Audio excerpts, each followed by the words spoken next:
अब तो मुरली की मधुर सुना दो।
हाँ जी, very good morning, very good morning, very good morning भाई, वेरी गुड मॉर्निंग। की हाल चाल?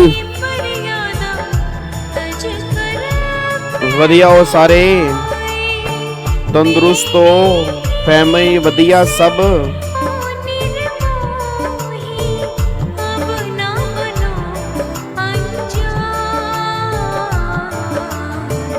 मधुर सुना दो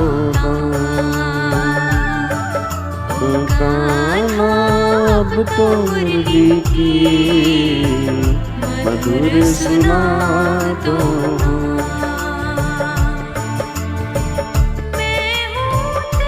good morning, good morning, good morning.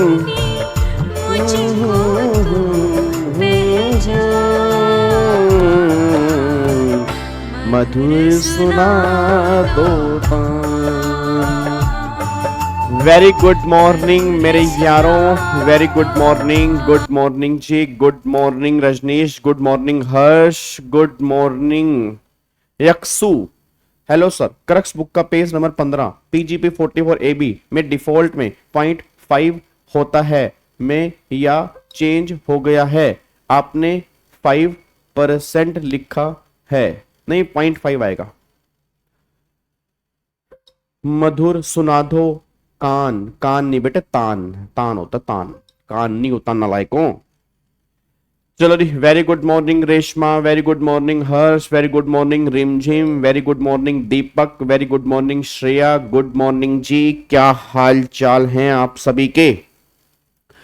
चलो बहुत बढ़िया जी, बढ़िया ही होना चाहिए। Very good morning Kundan, good morning जी। सर कल के सब में थोड़ा डाउट है। हाँ तो बिल्कुल उसी की बात करेंगे, उसी की बात करेंगे। कल आपको मैंने क्वेश्चन होमवर्क दिया था, तो ये वाला क्वेश्चन आपको मैंने होमवर्क दिया था, तो एक बार फटाफट से इसके बारे में पहले डिस्कस कर लेते हैं जी। ठीक है जी, इसके बारे में पहले हम डिस्कस कर लेते हैं, उसके बाद फिर हम देखेंगे अगले क्वेश्चंस की तरफ। ठीक है, अब पहले बताओ ये क्वेश्चन सारा करवाऊं या इसमें कुछ पॉइंट्स में डाउट्स हैं वो बताऊं? पहले मेरे को ये बता दो। हाँ जी, ये बता दो, ये क्वेश्चन मैं सारा कराऊं या इसमें किसी पॉइंट्स में डाउट्स हैं वो बता दूं? बताओ जी, जल्दी बताओ फटाफट से जी। सर क्रेडिट वाले में फर्स्ट एंड सेकंड बता दो, तो फर्स्ट एंड सेकंड वाले में डाउट है। चलो और बताओ जी, और बताओ। हाँ जी सर, गवर्नमेंट को जो इंटरेस्ट दिया है उसका क्या करना है? कौन से पॉइंट में गवर्नमेंट को इंटरेस्ट की बात की जा रही है? कौन से पॉइंट में? कौन से पॉइंट है मेरे बच्चे? एक तो इंटरेस्ट वाला ये पॉइंट है जी, और कौन सा पॉइंट है? Sir full question. हाँ बहुत बढ़िया, वेरी गुड मॉर्निंग मेरे बच्चों, वेरी गुड मॉर्निंग जी। ठीक है जी। हाँ सर फुल क्वेश्चन, क्योंकि सर आपको पता है हमारे पास बहुत काम है। राहुल गांधी की बिहार में रैली चल रही है, उसमें जाना होता है। मोदी जी से कल ही हमारी मीटिंग हुई है, ट्रंप भी हमें बुला रहा है गाबा सर। तो आप समझो ना मेरी बात को, क्या ये क्वेश्चन करने के लिए हम टाइम निकालेंगे? हैं, आपको लग रहा है इस लेवल के हम क्वेश्चन करने को टाइम निकालेंगे? आप समझ पा रहे हो हमारे पास कितने काम है? पूरी कंट्री का प्रेशर हमारे ऊपर है कि हमें डेवलप कंट्री कैसे बनाना है। कैसी बात कर दी गाबा सर आपने? आह, आपने होमवर्क दिया तो होमवर्क आपका होता है, पेपर हमारे थोड़े हैं, पेपर आपके हैं। हाँ जी चलो, एक बार फटाफट से आ जाओ जी, एक बार फटाफट से यहां पे आ जाओ, एक बार क्वेश्चन फटाफट दोबारा से देख लेते हैं जी। मिस्टर राजेश है, एज उसकी 67 साल की है जी, एज उसकी 67 साल की है। रिपोर्ट ए नेट प्रॉफिट जो दिया हुआ दिया 3,95,11,290 रुपए का यहाँ पे नेट प्रॉफिट दिया हुआ है। ठीक है, फिर वो कह रहा है for the previous year 24-25 after debiting and crediting the following item, मतलब जो ये प्रॉफिट निकल के आया है ये सभी आइटम डेबिट करने के बाद निकल कर आया है, और नीचे दिखा आइटम जो है वो क्रेडिट करने के बाद निकल के आया है। अब यहां पे वो कह रहे हैं 15,000 रुपए अपने पे किए गुरुद्वारा को, जो गुरुद्वारा 80G में रजिस्टर्ड है of income tax act 1961 in cash where no cheque are accepted. तो मेरा पूरी क्लास से क्वेश्चन है, ये आपने डेबिट किया हुआ है, एड बैक करना पड़ेगा, क्योंकि कैश में है तो कैश अलाउड नहीं होता जी। ठीक है ना, क्योंकि कैश में है तो कैश अलाउड नहीं होता, तो अगर कैश अलाउड नहीं होता तो इसको भी यहां पे एड बैक कर दोगे तो ये 15,000 रुपए आपकी इनकम में जुड़ जाएगा।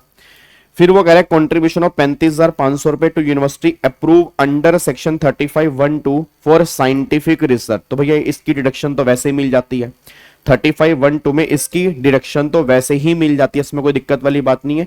इन्होंने डेबिट की है तो डेबिट होना भी चाहिए, इस केस में हमें कुछ नहीं करना चाहिए, इस केस में हमें कुछ नहीं करना। उसके बाद अगले पॉइंट पर आओ, फिर वो कह रहे हैं इंटरेस्ट आपने दिया 1,75,000 रुपए का, was paid on A loan obtain from bank on 15 July 2022 which was utilized for purchasing an electric vehicle.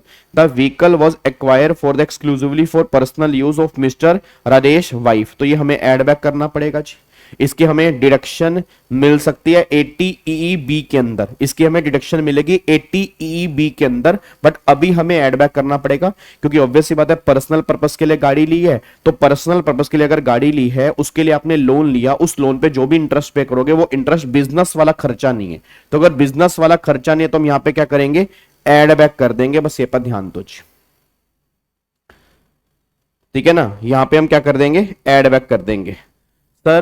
Sir लेकिन वो नोट बिंग पीजीबीपी इनकम है सेकंड का प्रोविजन। केतकी कांबले, कांबले केतकी कांबले, कान खोल के मेरी बात सुन लो। आपको मैंने 3512 के अंदर और 35 अगर आपने रेगुलर बैच लिया या कहीं और से भी पढ़ा आपने, तो 3512 और 3513 में साफ साफ मैंने कहा था कि अगर आप पेमेंट कर रहे हैं तो वो रिसर्च तुम्हारे बिजनेस के लिए हो या ना हो ये मैटर नहीं करता। 3512 में अगर इंस्टीट्यूट अप्रूव है, आप उसको जो भी पेमेंट करोगे डिडक्शन तुम क्लेम कर सकते हो, बस ये पर ध्यान दो जी। हाँ 2000 तक का कैश अलाउड है 80G के अंदर जी। ठीक है, चलो अब अगले पॉइंट पर आओ जी, अगले पॉइंट पे आओ, फटाफट से यहां पे आ जाओ। इधर देखो ध्यान से जी, सर यहाँ पे पॉइंट भी एड बैक होगा डिफॉल्ट रिजिम में। तो उसने क्वेश्चन किस रिजिम से पूछा है जी, एक बार क्वेश्चन पहले देख लेते हैं, क्वेश्चन किस रिजिम से उसने पूछा है। तो उसने पूछा है ऑप्ट आउट ऑफ डिफॉल्ट, तो नॉर्मल स्कीम की बात कर रहे हैं ना, तो अगर नॉर्मल स्कीम की बात कर रहे हैं तो नॉर्मल स्कीम वाले केस में तो हमें ठीक है, अगर वो डिफॉल्ट की बात करता फिर हम एड बैक करते हैं, क्योंकि डिफॉल्ट वाले केस में 3512 अलाउड नहीं होता। ठीक है ना, चलो अब अगले पॉइंट पे आते हैं। फिर वो कह रहा है salary and wages include contribution जो है वो 20% ऑफ बेसिक सैलरी है। किसमें कंट्रीब्यूशन किया, नेशनल पेंशन स्कीम। ठीक है, referred in section 80 CCD for an employee mister Ganesh who has withdrawn basic salary 4 lakh रुपए। तो भाई 4 लाख रुपए का पहली बात तो 20% उसने कंट्रीब्यूशन किया, तो 80,000 का कंट्रीब्यूशन है। ठीक है, फिर डीए उसने दे रखा है 40%, तो इसका 40% कितना हो गया, 1,60,000। उसका 50% जो है वो उठोए वाला है, तो 80,000 पे उठोए वाला है। अब इतना उसने कंट्रीब्यूशन किया, अलाउड कितना होता है 14%। 14% किसका, सैलरी का, और सैलरी का मतलब क्या होता है, बेसिक प्लस में डीए उठोए वाला। अब यहां पे सैलरी मेरी यहां पे क्या निकल के आ रही है, 4 लाख रुपए, और डीए उटोए वाला क्या निकल के आ रहा है 80,000 रुपए, तो ये कितना आ गया 4,80,000 रुपए। इसका 14% अगर मैं यहां पे देखूंगा तो 4,80,000 मल्टीप्लाई 14% तो 67,200, तो 80,000 माइनस में 67,200 रुपए, तो बैलेंस आ गया 12,800 रुपए। ये हमें ऐड बैक करना पड़ेगा क्योंकि 14% से ज्यादा है, ठीक है ना, 14% से ज्यादा है तो उस केस में ये हमें यहां पे ऐड बैक करना पड़ेगा। बस ये पर ध्यान दो जी। क्या बात मेरी समझ में आ रही है? चलो अब अगले पॉइंट पर आओ जी। नेक्स्ट पॉइंट क्या निकल के आ रहा है, परचेज ऑफ टिम्बर 25 लाख रुपए under a forest lease for business purpose. अब मेरा पूरी क्लास से क्वेश्चन है, अच्छा पहले बताओ टिम्बर वाले केस में तुम क्या करते हो? टिम्बर वाले केस में तुम क्या करते हो? बस मेरे को बोलो। टिम्बर वाले केस में टीसीएस काटते हो तुम, याद है? टिम्बर वाले केस में टीसीएस काटते हो। आपने टिम्बर परचेज किया under a forest lease for business purpose, ये अलाउड तो है बट इस पे टीसीएस कलेक्ट करना पड़ेगा। अगर आपको याद आ रहा हो तो टिम्बर वाले केस में टीसीएस के प्रोविजन एप्लीकेबल होते हैं। फिर क्रेडिट साइड में क्या किया हुआ है, mister Rajesh sold goods to his brother for a consideration 6 lakh रुपए, वेयर एज एफएमबी जो है वो 9 लाख रुपए है। तो सिंपल सी बात है 9 लाख वाला सामान जो है उसने यहां पर कितने का बेचा, 6 लाख का बेचा। अब गलती से भी ना 3 लाख तुम एड बैक मत कर देना। वो जो तुम सोच रहे हो ना कि सर यहां पे मैं सेक्शन 48(2) लगा दूंगा, 48(2) यहां पे नहीं लगेगा। 48(2) कब लगता है कि अगर आप एक्सपेंडिचर की पेमेंट कर रहे हैं, मैं दोबारा बोलूंगा, अगर आप एक्सपेंडिचर की पेमेंट कर रहे हैं और वो पेमेंट एक्सेसिव है तब डिसअलाउड होती है। बात समझ में? यहां तुमने सेल की है तो सेल वाले केस में 48(2) एप्लीकेबल नहीं होता, तो सेल वाले केस में 48(2) एप्लीकेबल नहीं होता। मतलब जो यहां पे की है बिल्कुल सही की है, उसका कोई भी ट्रीटमेंट हम यहां पे नहीं कर सकते। बस ये पर ध्यान दो।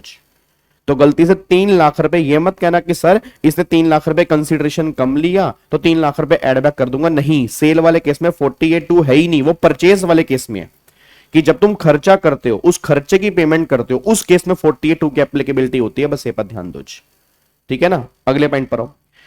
फिर उसने बोला, अच्छा ये पॉइंट बहुत सारे बच्चों का डाउट है, इसको थोड़ा ध्यान सुनना। ये क्या है?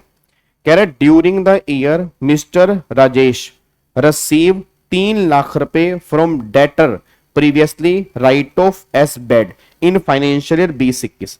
ओरिजिनल अमाउंट जो था वो 4 लाख रुपए था। ओरिजिनल कितना था? 4 लाख रुपए था।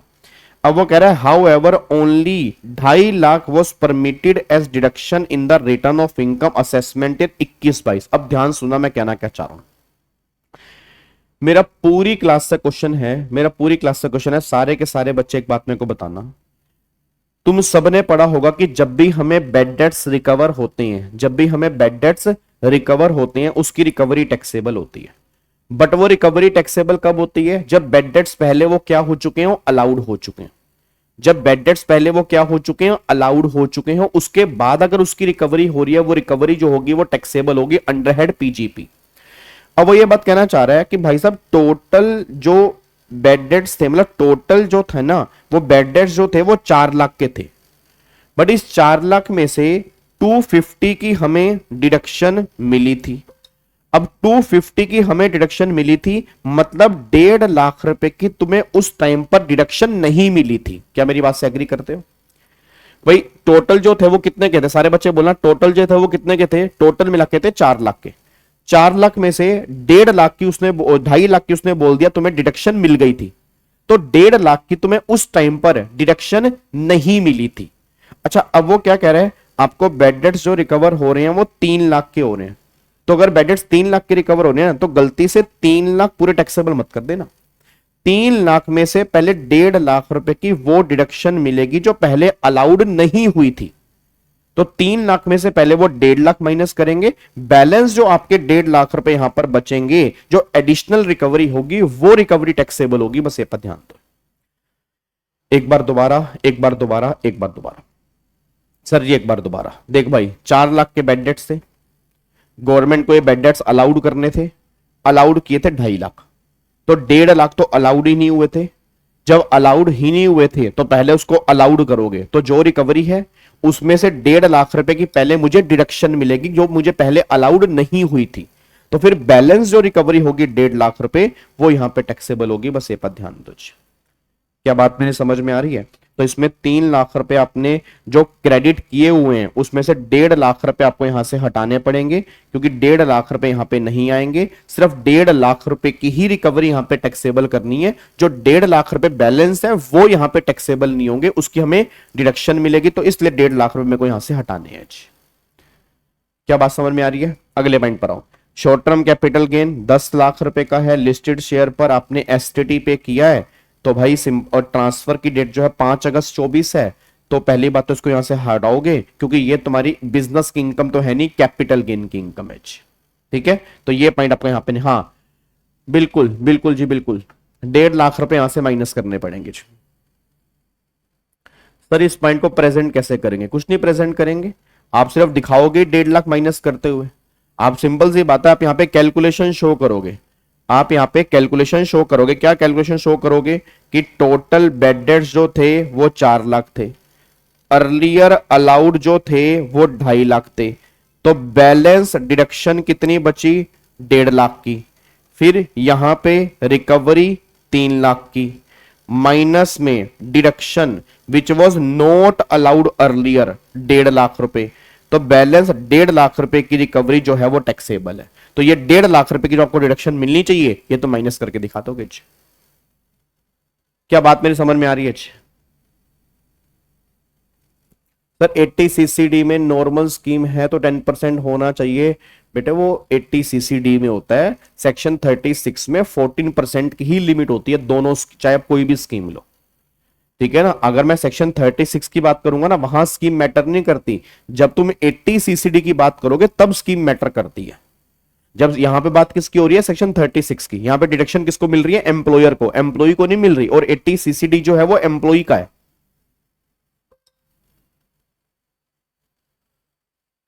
पहले ये कर लेना रजनीश, आरएफए वाला पॉइंट अभी पहले ये बीच में छोड़ के आरएफए करा दें, बताओ जैसे आप बोलोगे, बीच में अपना छोड़ के आरएफए वाले पॉइंट करा दें।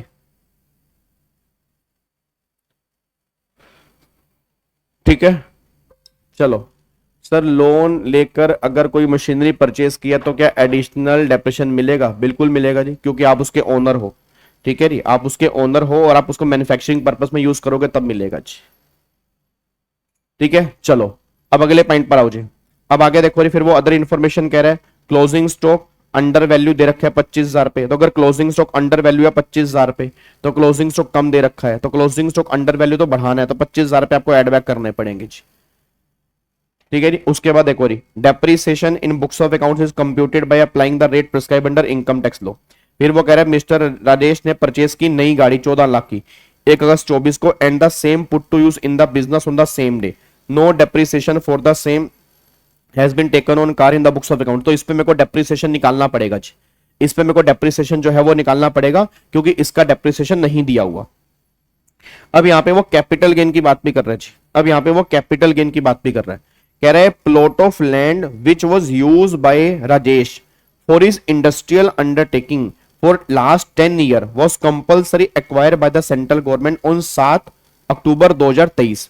द कंपनसेशन 15 लाख रुपए वॉज रिसीव 27 जनवरी 2025।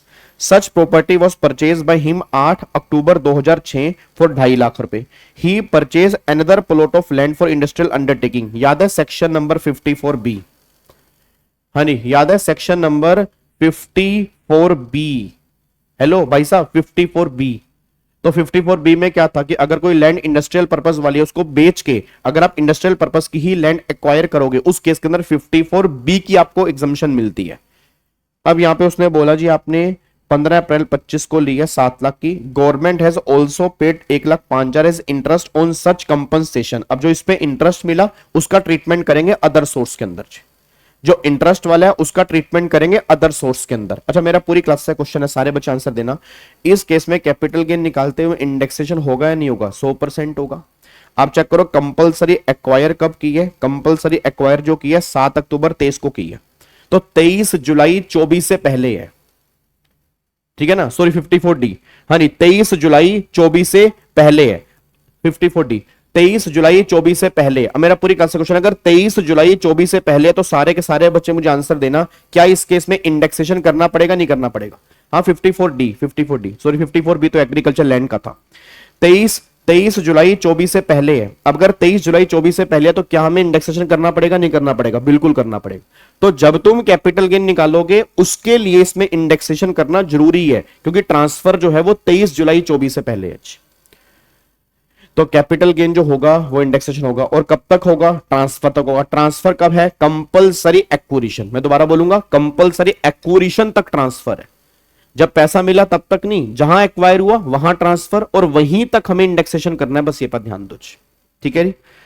उसके बाद तुम्हें कॉस्ट इन्फ्लेशन इंडेक्स दे रखा है, 24-25 का भी दे रखा है, 23-24 का भी दे रखा है, और 6-7 का भी दे रखा है। ठीक है जी।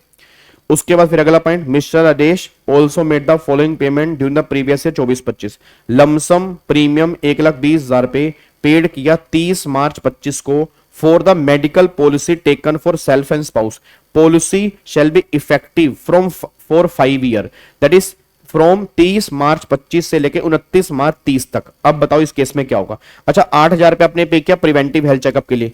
ऐसे प्रिवेंटिव हेल्थ चेकअप की जो डिडक्शन मिलती है वो 5,000 तक मिलती है। कितने की मिलती है? 5,000 तक मिलती है। तो चाहे वो कैश में हो तो भी मिलती है। मेडिकल इंश्योरेंस प्रीमियम वाले केस में कैश अलाउड नहीं है, वहां अदर देन कैश है, बट प्रिवेंटिव हेल्थ चेकअप वाले केस में अगर कैश भी है तो 5,000 तक की डिडक्शन क्लेम कर सकते हो। मेन मुद्दा ही निकल कर है इस केस में क्या होगा। अब यहां पे तृष्णा ने गलत आंसर दिया बिल्कुल। याद है मैंने क्या कहा था? यहां पे ये 5 साल नहीं देखने आपको, 5 साल नहीं देखने, ये प्रीमियम आपका जितने प्रीवियस ईयर चला उतने प्रीवियस ईयर में आपको डिडक्शन मिलती है। अब उसने तुम्हें कंफ्यूज कर दिया कि 5 साल के लिए, भाई 5 साल के लिए इफेक्टिव है, बट किस प्रीवियस ईयर से किस प्रीवियस ईयर तक है?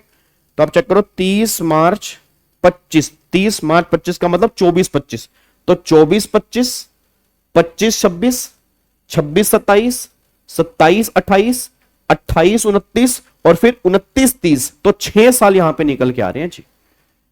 6 प्रीवियस ईयर यहां पे निकल के आ रहे हैं। तो यहां पे चेक करना, 1,20,000 डिवाइड बाय 6, तो 20,000 रुपए ये और 5,000 रुपए प्रिवेंटिव हेल्थ चेकअप, टोटल 25,000 की मेरे को डिडक्शन मिलेगी। बस ये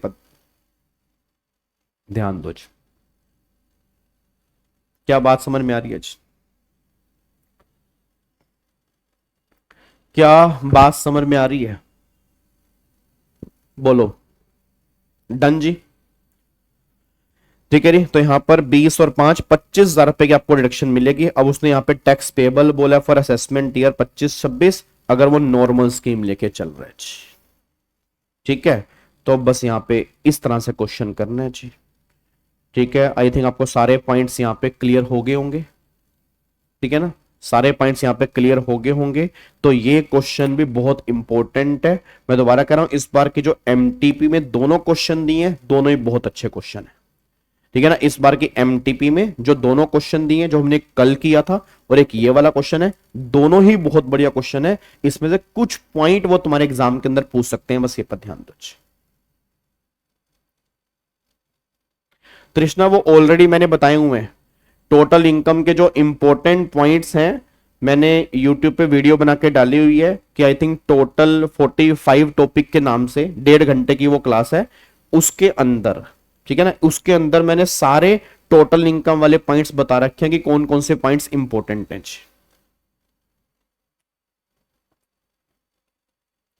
एबीसी एनालिसिस की पीडीएफ मैंने अल्टीमेट सीए वाले टेलीग्राम चैनल पे डाल दी है। चैतन्य, वो सिंपल सी बात है, जितना आप प्रैक्टिस करोगे उससे ही सॉल्यूशन होगा, और कोई सॉल्यूशन नहीं है। ठीक है, मतलब इसके अंदर आप रट नहीं सकते, क्योंकि टोटल इनकम वाले क्वेश्चन में अलग अलग पॉइंट्स बनेंगे। तो जितनी तुम प्रैक्टिस करोगे उससे ही क्लैरिटी दूर होगी।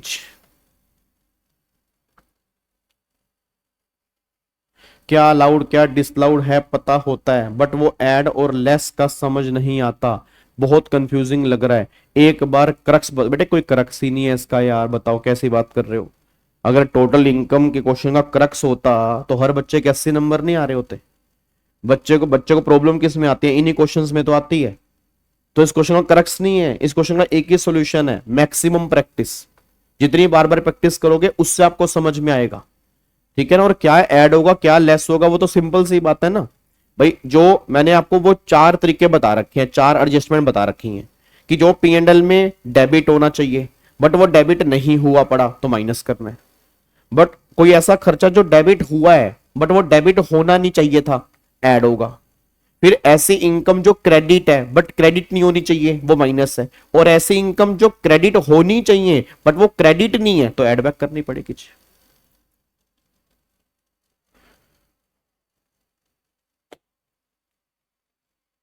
ठीक है नहीं,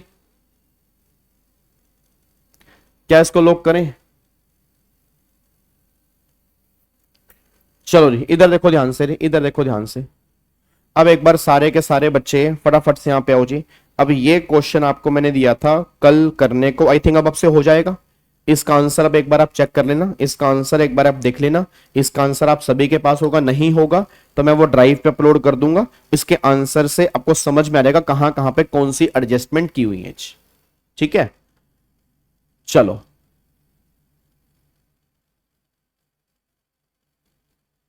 वही चार एडजस्टमेंट समझ नहीं आ रहा, चलो जी क्लेश ही खत्म। तो उसके बिना फिर क्वेश्चन कैसे करोगे फिर, अब बताओ। आपने अभी क्या बोला, क्या अलाउड है क्या डिसअलाउड है, मेरे को सारा आता है। तो अगर वही आता है फिर तो कुछ बचा ही नहीं। तो वो चार एडजस्टमेंट उसी के बेस पे तो है ना लायक।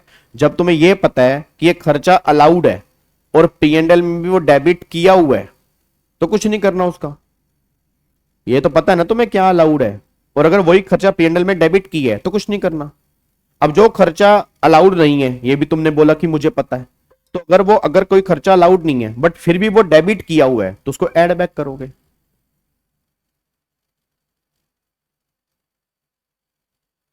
ठीक है, चलो अब थोड़ा सा आगे चलते हैं जी। इधर देखो ध्यान से, अब एक बार आ जाओ जी। अब यहां पे आरटीपी के इस बार क्वेश्चन बहुत बढ़िया दिए हुए हैं। और इस बार के आरटीपी मुझे नहीं पता अभी आपने इनकम टैक्स वाली देखी है या नहीं देखी है। तो तीन क्वेश्चन आरटीपी के अंदर दिए हुए हैं और तीनों के तीनों ही बहुत बढ़िया क्वेश्चन दिए हुए हैं। और इसमें से भी तुम्हारे एग्जाम में कुछ पॉइंट्स देखने को बन सकते हैं। किसका रेट बताओ मेरे बच्चे, किसका रेट बताओ, किसका रेट बताओ। डेप्रिसिएशन के रेट मैंने क्लास में लिखवाए तो हुए हैं। प्लांट एंड मशीनरी पर 15% है, शिप पर 20% है, कंप्यूटर पे 40% है, बिल्डिंग पे नॉर्मल केस में 10% है, कुछ केस में 5% है, फर्नीचर वाले केस में 10% है, इनटेंजिबल में 25% है। थोड़ा रिवाइज करो। हाँ, चलो अब एक बार सारे के सारे बच्चे यहां पे आओ जी। अब देखो यहां पे एक बार तो क्वेश्चन नंबर 8 ये हमें करना है। उसके बाद एक क्वेश्चन नंबर 9 आपको दिया हुआ है, ये टीडीएस वाला क्वेश्चन है, टीडीएस वाला क्वेश्चन है जी। ठीक है, और एक यहां पे क्वेश्चन नंबर 10 दिया हुआ है जो टोटल इनकम वाला क्वेश्चन है। बहुत बढ़िया, ये तीनों क्वेश्चन है और इन तीनों में से मैं आपको दिखाऊंगा इस बार एग्जाम में कोई ना कोई पॉइंट्स पक्का पक्का पूछेंगे। ठीक है नी, चलो अब एक बार सारे के सारे बच्चे आ जाओ। क्वेश्चन नंबर हम देख रहे हैं 8, क्वेश्चन नंबर 8 हम देख रहे हैं। ठीक है ना, क्वेश्चन नंबर 8 हम देख रहे हैं, बहुत ध्यान से देखना। क्वेश्चन नंबर 8 क्या कह रहा है, कह रहा है मिस्टर सूरज, इसको हम कोशिश करेंगे विद प्रेजेंटेशन सोल्व करने की।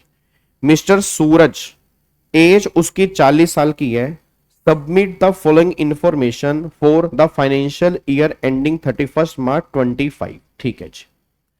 अब वो कहना चाह रहा है he is employed in ABC limited and earn salary income of 10,50,000। उसने ब्रैकेट में बोला कंप्यूटेड, इसका मतलब हमें कोई डिडक्शन अलग से माइनस नहीं करनी। तो सैलरी की इनकम जो है वो 10.5 लाख रुपए की इनकम है, तो 10,50,000 की इनकम मुझे दिखा देनी है। क्लियर है।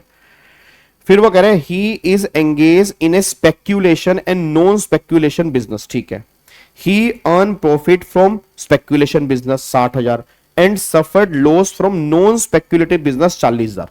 तो मुद्दा ही निकल कह रहा है कि क्या नॉन स्पेक्यूलेटिव बिजनेस का लॉस क्या स्पेक्यूलेटिव इनकम से खत्म हो सकता है? बिल्कुल हो सकता है, बिल्कुल हो सकता है। हेलो भाई साहब, ओए ओए, बिल्कुल हो सकता है।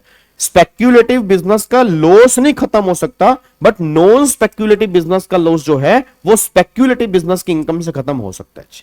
तो सिंपल सी बात है, ये 40,000 रुपए का लॉस 60,000 रुपए की इनकम से खत्म हो जाएगा, तो 20,000 रुपए की मेरे पास स्पेक्यूलेटिव बिजनेस की इनकम बचेगी।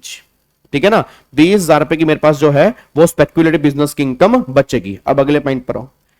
ही reported short term capital gain 80,000 रुपए और लॉटरी की इनकम 20,000 रुपए ग्रोस है। अब शॉर्ट टर्म गेन 80,000 रुपए है, तो short term gain capital gain में जाएगा। लॉटरी की इनकम 20,000 रुपए है, अदर सोर्स में जाएगा। यस तृष्णा, यस। अगले पॉइंट पर आओ। अब वो कह रहा है he has boat forward long term capital loss 30,000 पे फ्रॉम असेसमेंट ईयर 23-24। मेरा पूरी क्लास से क्वेश्चन है, क्या long term capital loss short term capital gain से खत्म हो सकता है? नहीं हो सकता, ठीक है ना, नहीं हो सकता। सिर्फ long term capital loss long term capital gain से ही खत्म हो सकता है। तो ऊपर शॉर्ट टर्म गेन दिए हैं तो उससे नहीं हो सकता, ये अगले साल के लिए कैरी फॉरवर्ड हो जाएगा, बस ये पर ध्यान दो। फिर आगे देखो जी, अब अगला क्या कह रहा है? अगला कह रहा है mister Suraj has 2 children, 1 married daughter Riya, उसकी एज 17 साल की है, मतलब ये भी माइनर है। तो इसको मैं क्या बोलूंगा जी? इसको मैं बोलूंगा माइनर मैरिड डॉटर। अब मेरे को सारे बच्चे बोल दो माइनर मैरिड डॉटर। याद है क्लबिंग का चैप्टर? क्लबिंग के चैप्टर के अंदर मैंने कहा था minor include minor married daughter, पर माइनर में माइनर मैरिड डॉटर भी इंक्लूड की जाएगी। तो अब जो सूरज है उसकी 2 बच्चे हैं और एक बच्चा जो है रिया वो मैरिड है, 17 साल की है, एक सन है राज जो 16 साल का है, मतलब दोनों के दोनों माइनर है, दोनों के दोनों माइनर है। एक तो विदाउट मैरिज है, एक विद मैरिज है, और जो लड़की विद मैरिज है तो minor include minor married daughter. House property में नहीं होता, याद है हाउस प्रॉपर्टी के चैप्टर में सेक्शन 27 डीम्ड ओनर वाला, याद करो डीम्ड ओनर वाला। हेलो ओए नालायक, हाउस प्रॉपर्टी के चैप्टर में सेक्शन 27 डीम्ड ओनर वाला, वहां पर भी माइनर वाला पॉइंट था, but minor does not include minor married daughter for house property chapter. House property के चैप्टर में माइनर मैरिड डॉटर नहीं आएगा, बट क्लबिंग ऑफ इनकम के चैप्टर में minor include minor married daughter, बस ये पर ध्यान दो। तो थोड़ा सा दिमाग में क्लैरिटी लेके चलना कि हाउस प्रॉपर्टी में माइनर मैरिड डॉटर नहीं आता, बट क्लबिंग ऑफ इनकम के चैप्टर में माइनर मैरिड डॉटर आता है। ठीक है ना, बात समझ में आ रही है? तो यहां पे उसने क्या बोला, ठीक है, तो यहां पे उसने बोला कि भैया माइनर 17 ये 16 साल। अब वो कह रहा है interest income of Riya and Raj 1200 2000, भैया 1200 और 2000 की इनकम है, तो रिया की 1200 और उसकी 2000 पे इनकम है। फिर ही ट्रांसफर ए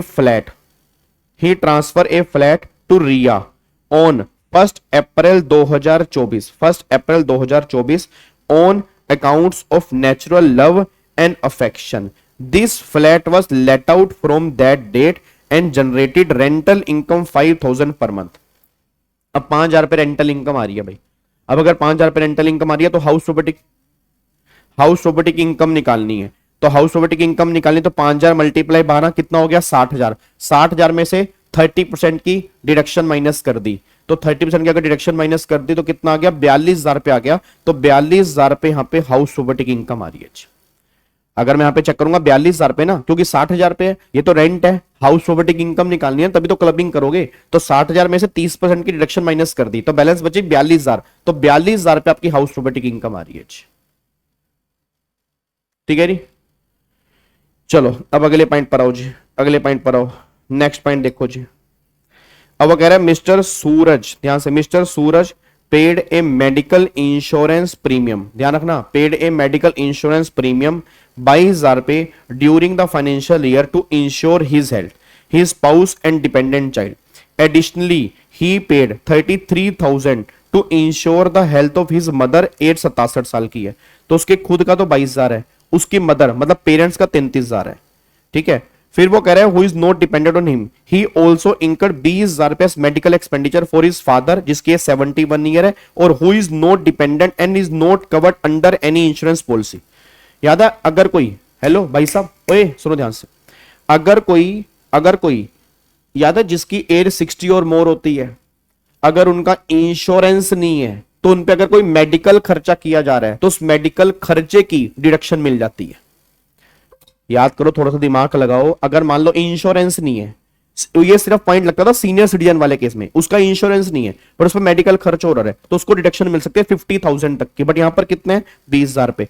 अब टोटल मिला के 50,000 है, देखो 20,000 तो ये हो गया उसके पापा का, मम्मी का हो गया 33,000, तो 33 और 20 हो गया 53, तो 53, बट 50,000 से ऊपर की डिडक्शन मिल ही नहीं सकती। ठीक है ना, 50,000 से ऊपर की डिडक्शन तो मिल ही नहीं सकती। और फिर उसने कंट्रीब्यूट किया 6,000 पे सेंट्रल गवर्नमेंट हेल्थ स्कीम में। अब सारे बच्चे बोला 6,000 पे ये है और 22,000 पे, तो 22 और 6 कितना हो गया? 28,000। तो 25,000 से ऊपर की वो डिडक्शन अपने लिए क्लेम नहीं कर सकता। तो 25 और 50, हाँ नहीं 25 और 50, तो टोटल मिला के 75,000 की वो मैक्सिमम डिडक्शन क्लेम कर सकता है 80D के अंदर। मैं दोबारा बोलूंगा जी, 5,000 की, 5,000 की, 5,000 की, 5,000 की, यहां पे 5,000 की जो है अपना, सॉरी 75,000 की जो है वो डिडक्शन क्लेम कर सकता है। 22 और 6 28, 28 में से 25 का बेनिफिट मिलेगा और फिर 53 में से 50 का, तो टोटल 75,000 की वो डिडक्शन क्लेम कर पाएगा। बस ये पर ध्यान दो। अब वो कह रहा है सूरज की इनकम निकाल दो। एज्यूम करो टोटल इनकम जो है वो सूरज की हायर है, मिसेस सूरज की टोटल इनकम जो है वो कम है, और सूरज ने शिफ्टिंग आउट मतलब नॉर्मल टैक्स रिजीम ली है, तो उसका निकाल दो। क्वेश्चन करें विद प्रेजेंटेशन, बहुत बढ़िया क्वेश्चन है। और आप चेक करो, क्लबिंग टेस्ट कर लिया, सेट ऑफ टेस्ट कर लिया, कैपिटल गेन टेस्ट कर लिया, ठीक है, हाउस प्रॉपर्टी टेस्ट कर लिया। भाई साहब एक क्वेश्चन में इन्होंने ये 4 हेड तो टेस्ट ही कर लिया भाई साहब, 4-5 चैप्टर टेस्ट कर लिए। क्लबिंग बीच में घुसा दिया, सेट ऑफ घुसा दिया, हाउस प्रॉपर्टी घुसा दिया, इवन सैलरी भी घुसा दिया, कैपिटल गेन की बात भी कर ली है इन्होंने जी। क्या बात मेरे समझ में आ रही है जी?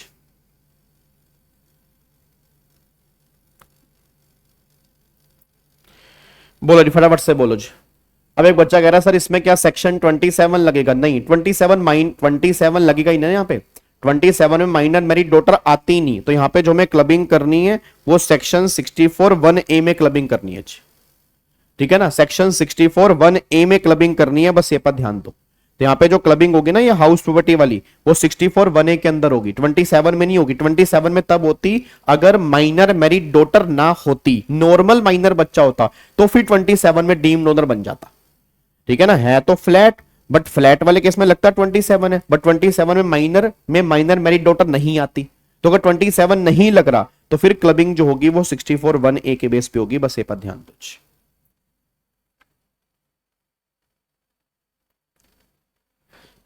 क्या बात, हाँ डिडक्शन भी टेस्ट कर लिया, बिल्कुल सही बात है जी। हाँ क्लबिंग में आएगा जी, बिल्कुल 64(1)(a) की क्लबिंग में आएगा जी, 64(1)(a) की क्लबिंग के अंदर आएगा, बिल्कुल जी। क्या इसको लॉक कर सकते हैं? डीम्ड ओनर मेरे बाबू, मेरे बच्चे, मेरे भिंडी, मेरे नालायक बच्चे, डीम्ड ओनर तब होता है जब वो माइनर मैरिड डॉटर ना होती। माइनर फ्लैट वाला केस है, फ्लैट वाले केस में डीम्ड ओनर होता है, बट माइनर मैरिड डॉटर है इसलिए डीम्ड ओनर नहीं लग रहा।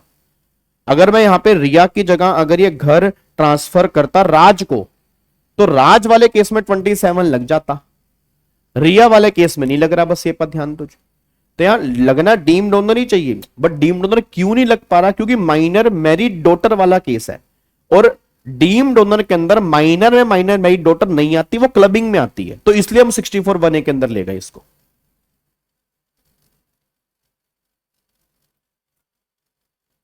क्या बात समझ में आ रही है जी?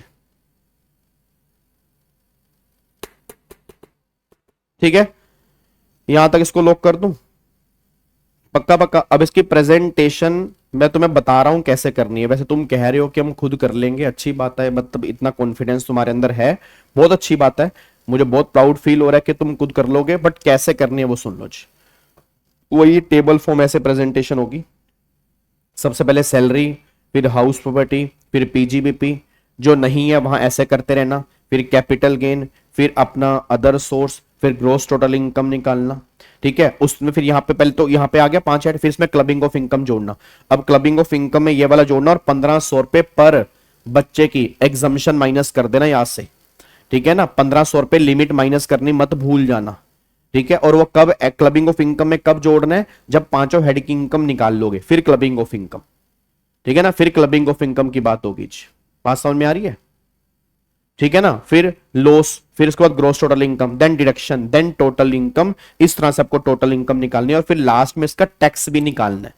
इसका क्या करना है? टैक्स भी निकालना है, और नॉर्मल स्कीम से निकालना है। और एज इसकी कितनी है? एज इसकी है 67, कितने साल की है? 40 साल की, तो वो 2.5 लाख वाली लिमिट जो है वो यहां पे एप्लीकेबल होगी, बस ये पर ध्यान दो। क्या बात समझ में आ रही है? तो प्रेजेंटेशन एक बार ट्राई कर लोगे? पक्का पक्का इसका आंसर इसके नीचे दिया हुआ है। थोड़ा सा अगर डाउट हो तो एक बार वहां देख लेना, थोड़ा सा भी अगर डाउट हो तो एक बार वहां पे देख लेना कि कैसे प्रेजेंट किया हुआ है, ठीक है। चलो अब एक बार सारे के सारे बच्चे आ जाओ, अगले क्वेश्चंस के ऊपर आओ। क्वेश्चन नंबर 9, क्वेश्चन नंबर 9 के ऊपर आओ जी।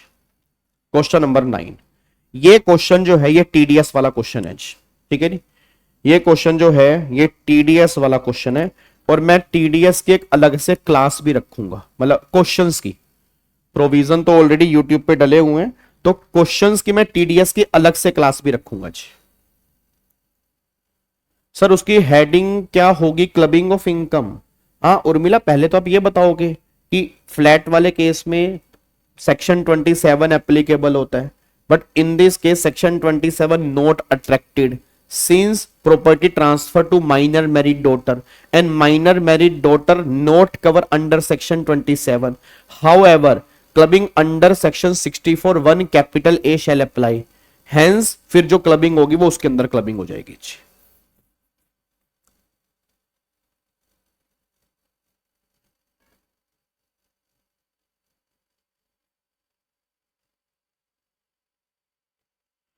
चलो अब एक बार यहां पे फटाफट से आ जाओ जी, इधर देखो ध्यान से। अब एक बार सारे के सारे बच्चे क्वेश्चन नंबर 9 को ध्यान से देखना जी।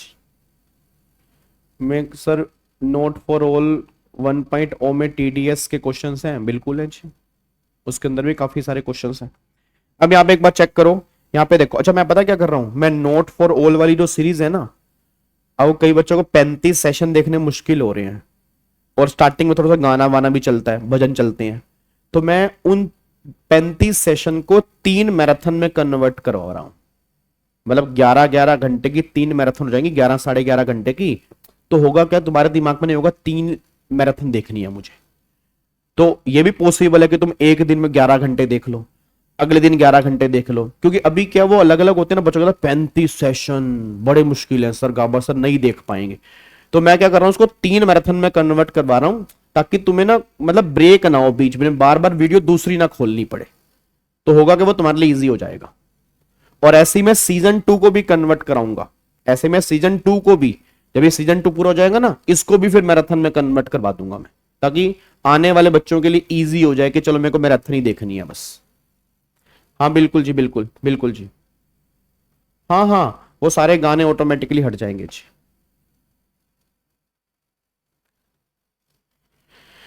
चलो अब एक बार सारे के सारे बच्चे आओ, क्वेश्चन नंबर 9 पे आओ जी। अब वो कह रहे हैं examine the applicability and determine the amount of tax deduction at source as per the income tax act 1961 for assessment year 25-26 in the following situations. अब ध्यान से पढ़ना जी। अब वो ये बात कहना चाह रहा है, ये बात कहना चाह रहा है, कह रहा है नेक्सस टेक प्राइवेट लिमिटेड, ध्यान से जी, नेक्सस टेक प्राइवेट लिमिटेड एक company engage in the business of manufacturing electronic goods reported A turnover 12 crore रुपए। टर्नओवर कितनी है उसकी? 12 करोड़ रुपए, मतलब 10 करोड़ से ज्यादा है ड्यूरिंग द फाइनेंशियल ईयर 23-24, पिछले साल की। During the financial year 24-25 the company made the following purchase from the resident seller. अब ये सेलर है, बायर है, और बायर की टर्नओवर जो है वो 10 करोड़ से ज्यादा है। याद है एक सेक्शन था टीडीएस का, थोड़ा सा याद करने की कोशिश करो। चलो आगे पढ़ते हैं। अब वगैरह उसने परचेस किससे किया? वेंडर ए, रॉ मटेरियल वर्थ 60 लाख रुपए, 60 लाख रुपए का परचेस किया जी, 60 लाख रुपए का परचेस किया, ठीक है। उसके बाद 25 लाख रुपए अप्रैल में, 35 लाख रुपए जुलाई में, payment 20 lakh was made in June and remaining payment in September. Vendor A has not furnish pan. तो भाई साहब अगर पैन फर्निश नहीं किया ना तो इसका टीडीएस काटना पड़ेगा हायर रेट से। अब याद कर लो, एक सेक्शन आपने किया होगा, अगर आपको याद आ रहा हो, 194 क्यू जी। 194 क्यू वाले केस में क्या था कि बायर की टर्नओवर पिछले साल का अगर 10 करोड़ से ऊपर है तो बायर टीडीएस काटेगा। किस रेट से काटेगा? 0.1% के रेट से। कब? अगर 50 लाख से ऊपर की पेमेंट है तो जितनी पेमेंट 50 लाख से ऊपर की है, पूरी वैल्यू पे नहीं, यहां पे पूरी वैल्यू पे नहीं कटता। मैंने कहा था ना कुछ प्रोविजन ऐसे हैं जहां पे एक्सेस वैल्यू पे कटता है, वैसे टीडीएस पूरी वैल्यू पे कटता है, बट 194 क्यू 194 एन इन सब पे एक्सेस वैल्यू पे कटता है। तो जितनी पेमेंट 50 लाख से ऊपर है उस पे टीडीएस कटेगा।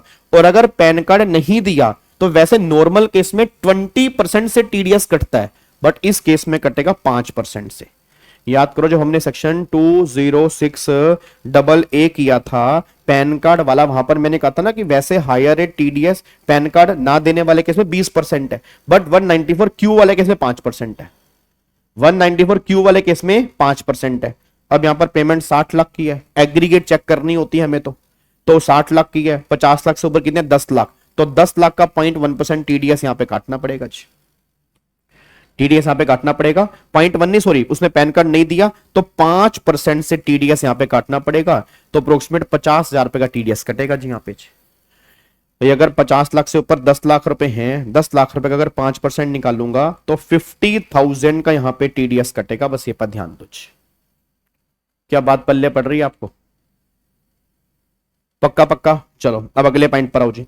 फिर उसने वेंडर बी से लिया trading goods worth 48 lakh, 48 lakh रुपए का है, 50 लाख से कम है जी, 50 लाख से कम है। तो उसने यहां पे बोला है, देखो यहां पे उसने बोला टीसीएस प्रोविजन एप्लीकेबल नहीं करने जी। यहां पे उसने साफ साफ बोले टीसीएस के प्रोविजन जो है वो हमें एप्लीकेबल नहीं करने, और उस वाले केस में, टीसीएस वाले केस में सेलर की टर्नओवर चेक करते हैं, बायर की टर्नओवर चेक नहीं करते जी कुंदन। उसमें बायर की टर्नओवर नहीं, सेलर की टर्नओवर चेक करते हैं। अब यहाँ पे 48 लाख रुपए, 15 लाख मई में, 20 लाख अक्टूबर में, 13 लाख रुपए दिसंबर में, entire payment was made in March 25, तो यहाँ पे टीडीएस तो नहीं कटेगा क्योंकि 50 लाख तक है, तो यहाँ पे टीडीएस एप्लीकेबल नहीं होगा, तो यहाँ पे टीडीएस हमें काटना ही नहीं है क्योंकि 50 लाख तक की टर्नओवर है, मतलब सॉरी 50 लाख तक की पेमेंट है, तो उस पर टीडीएस के प्रोविजन यहाँ पे एप्लीकेबल नहीं होंगे, तो यहाँ पे टीडीएस हमें नहीं काटना चाहिए। ठीक है, यहां पे टीडीएस हमें नहीं काटना। डन, लॉक कर दें।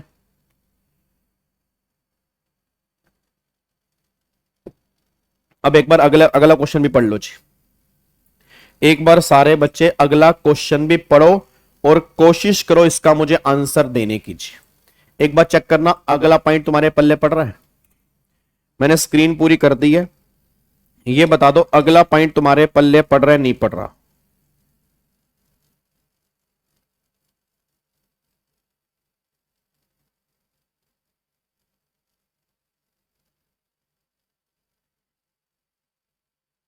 और आंसर दो अगले का।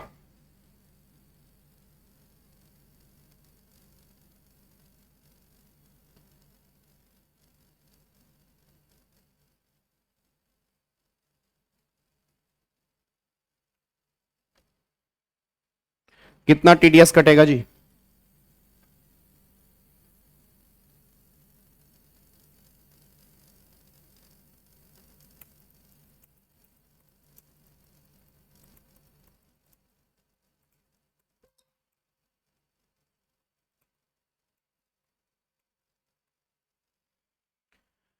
सर 2% से कटेगा, जीएसटी एक्सक्लूड करके। मेरे को अमाउंट बताओ, अमाउंट मेरे को पहले अमाउंट बताओ।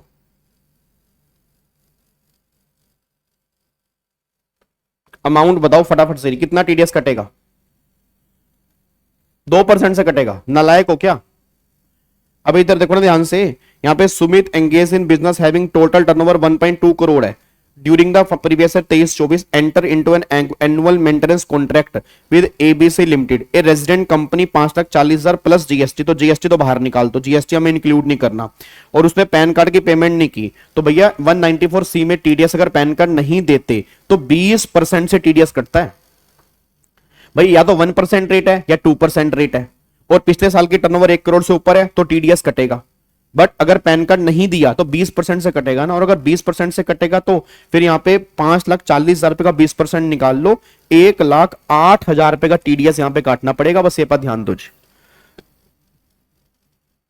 क्या बात समझ में आ रही है? तो 1,08,000 रुपए का हमें यहां पे टीडीएस काटना पड़ेगा, ये बात ध्यान दो।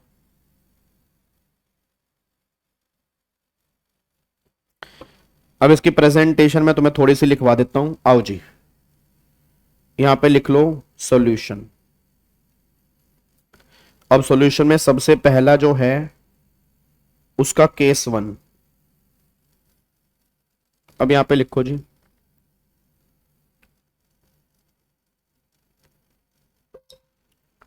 Related section 194Q 194Q purchase of goods by Nexus Tech private limited. अब यहां पे सबसे पहले आप लिखोगे applicability. Since turnover of Nexus Tech private limited exceed ₹10 crore in previous year 23-24 provision of section 194Q are applicable.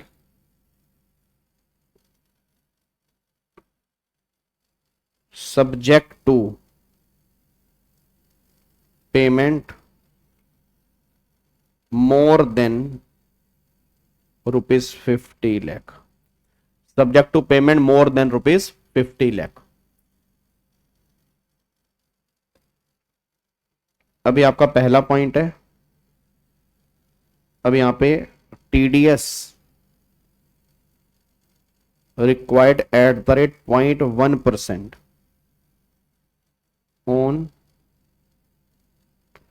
Purchase from A resident seller if sum exceeding ₹50 lakh in case PAN not furnish as per section 206AA rate will be 5%.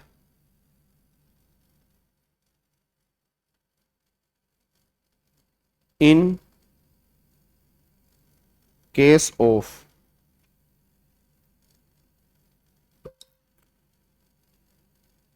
purchase from vendor A, threshold limit exceed ₹50 lakh, hence 194Q shall apply.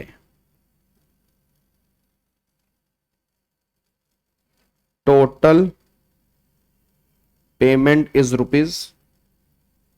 ₹60 lakh, that is 10 lakh in excess of ₹50 lakh। अब यहां पे TDS 10 lakh multiply 5% since pan note provided, तो 50,000 का यहां पे TDS आएगा। 50,000 का TDS आएगा। अब यहां पे purchase from vendor B, purchase from vendor B, purchase from vendor B do not exceed ₹50 lakh, hence 194Q not apply, no TDS liability. कोई भी टीडीएस की यहां पे लाइबिलिटी जो है वो अराइज नहीं होगी।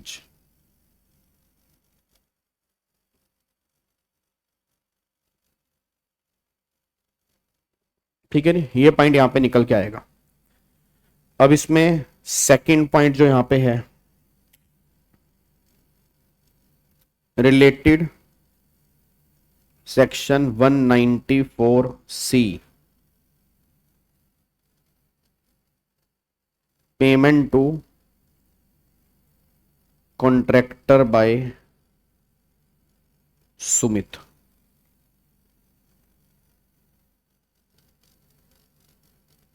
अब यहां पे जी पहला point,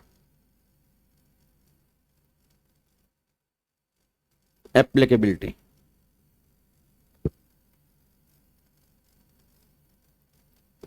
turnover of mister Sumit exceed ₹1 crore in previous year 23-24। Payment to ABC limited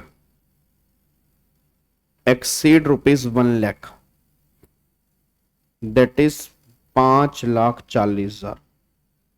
payment आपने किया 5,40,000। Hence section 194C shall apply। Normal या general TDS rate 2%, but if PAN not furnish then as per section 206AA rate will be 20%। Rate जो है वो 20% है। अब TDS 5,40,000 excluding GST multiply 20%, pan note furnished, तो 1,08,000 रुपए ये अमाउंट यहां पे निकल के आ रहा है। ठीक है नहीं, तो ये पॉइंट आपको यहां पे निकल के आ रहा है, 1,08,000 रुपए का टीडीएस यहां पे निकल के आ रहा है। बस ये पर ध्यान दो। क्या बात समझ में आ रही है? तो ऐसा नहीं है कि आपको पैराग्राफ फॉर्म में लिखना है, आप छोटे छोटे पॉइंट्स बना के भी लिख सकते हो ताकि और क्लैरिटी आए। मतलब मेन क्या कि पेपर चेक करने वाले को इजी होना चाहिए। बस ये नहीं कि तुम गंद मार के आ रहे हो, लाइन के ऊपर लाइन चिपका के आ रहे हो, उसको दिख ही नहीं आ तुम क्या लिख रहे हो। चाहे छोटे छोटे पॉइंट्स में कन्वर्ट कर दो, बट समझ में आए कि तुमने लिखा क्या है। प्रोविजन भी पॉइंट्स में लिख दो, चाहे उसको प्रोविजन को ब्रेक कर सकते हो, बट सामने वाले को क्लैरिटी हो कि तुमने लिखा क्या। बस ये पर ध्यान दो। इतना एक्सप्लेन करना जरूरी है। इससे ज्यादा एक्सप्लेन थोड़ा बहुत कर सकते हो, बट ये तो मिनिमम है, इतना तो एक्सप्लेन करना ही पड़ेगा ना भाई। नंबर नहीं लेने क्या 5 या 6? तो अगर 5 नंबर मिलेंगे तो ऑब्वियसली बता प्रोविजन के खाली थोड़ा टीडीएस का अमाउंट निकाल के आओगे, उसका तो एक एक नंबर मिलेगा आपको। ठीक है, चलो अब यहां पे आओ जी। तो ये हमारा क्वेश्चन नंबर 9 था। अब ये है क्वेश्चन नंबर 10। बहुत बढ़िया क्वेश्चन है। मतलब मैं कह रहा हूं भाई साहब, क्वेश्चन करके अलग लेवल का मजा आएगा। और मैं चाहता हूं तुम एक बार इसको पहले ट्राई करके आओ। होगा नहीं तुमसे, मतलब मेरे को लग नहीं रहा पूरा हो जाएगा, बट जितना भी होगा, जितना भी तुम्हें समझ में आ रहा है, जितना भी तुम्हें समझ में आ रहा है, एक बार आपने ट्राई जरूर करके आना है। बहुत लंबा चौड़ा क्वेश्चन है, इसको हम कल की क्लास में आते ही आराम से विद प्रेजेंटेशन सोल्व करने की कोशिश करेंगे। और मैं पूरी पूरी उम्मीद करता हूं कि इसमें से, इसी क्वेश्चन में से कुछ पॉइंट तुम्हें एग्जाम में देखने को मिल जाएंगे। प्रोफेशनल पर्सन वाला क्वेश्चन बता दो, कौन सा कोमल? ठीक है जी। तो एक बार आप ये क्वेश्चन नंबर 10 एक बार घर से आप इसको डिस्कस करके आएंगे, ट्राई करके आएंगे। अगेन बोल रहा हूं, बहुत बढ़िया क्वेश्चन है, खुद करने की कोशिश करना, आंसर मत देखना। आंसर देख लोगे तो सारा मजा खराब हो जाएगा। 194 जे तो प्रोफेशनल सर्विस का ना, तो उसमें तो 30,000 तक टीडीएस नहीं कटता। अगर 30,000 से ज्यादा है तो 10% टीडीएस काटना पड़ेगा 194 जे में। और उसमें अगर डायरेक्टर सिटिंग फीस है तो वहां पे कोई लिमिट ही नहीं होती, वहां पे स्टार्टिंग से टीडीएस कटते हैं जी। ठीक है, और जो 30,000 रुपए की लिमिट है वो प्रोफेशनल फीस में अलग है, रॉयल्टी में अलग है, टेक्निकल फीस में अलग है, तीनों की सेपरेट लिमिट है। मतलब कंबाइन 30,000 रुपए की लिमिट चेक नहीं करनी चाहिए। सर एक बार पीडीएफ ओपन करके दिखा दो ड्राइव में, कौन सी पीडीएफ में है? ये वाला, ये तो एमटीपी है। एमटीपी वैसे मैंने डाली नहीं है ड्राइव में, ये तो तुम इंस्टीट्यूट की वेबसाइट से भी डाउनलोड कर सकते हो, ये मैंने डाली नहीं है जी। हाँ बिल्कुल बिल्कुल जी, जैन 26 के लिए एप्लीकेबल है बिल्कुल जी। हाई रेट का सिर्फ एक ही सेक्शन है 206AA, नॉर्मल 20% टीडीएस कटता है, 194 क्यू वाले केस में 5% कैच। ठीक है चलो जी, तो फिर बाकी मुलाकात करेंगे कल वाली क्लास में। क्वेश्चन नंबर 10 आप सारे बच्चे एक बार घर से ट्राई करके आएंगे, ठीक है, इसको फिर हम डिस्कस करेंगे कल वाली क्लास में। ओके जी, bye bye, tata, thank you so much, जय हिंद, थैंक यू सो मच।